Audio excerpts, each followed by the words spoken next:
సరే పదండి.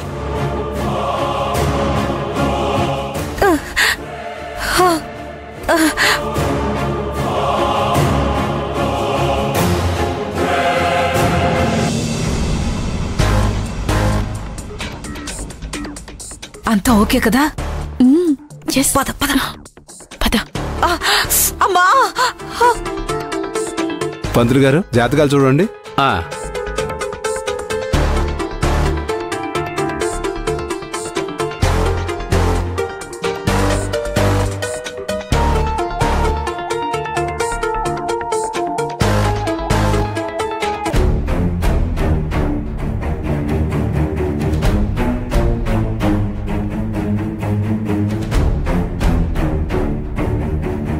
ఏమైంది పంతులు గారు?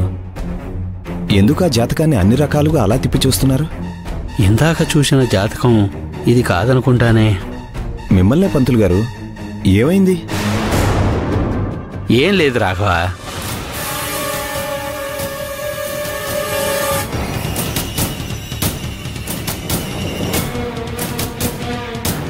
రాఘవకి అలక్యకి సెట్ కాకూడదు.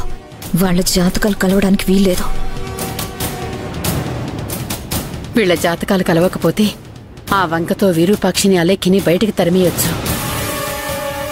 ఇంతకీ జాతకాలు ఏమైనట్టు? ఇందాక మాధవ భూమి జాతకాలు పాలు నీళ్ళలా కలిసిపోయాయని చెప్పాను. రాఘవ అలేఖ్యల జాతకాలు అంతకన్నా అద్భుతంగా కలిసిపోయాయి.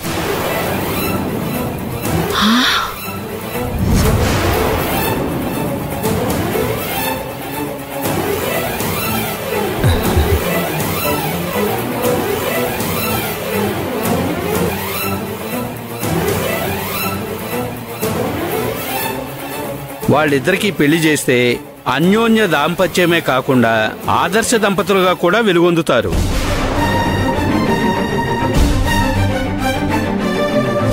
అంత గొప్పగా కలిశాయి ఈ రెండు జాతకాలు.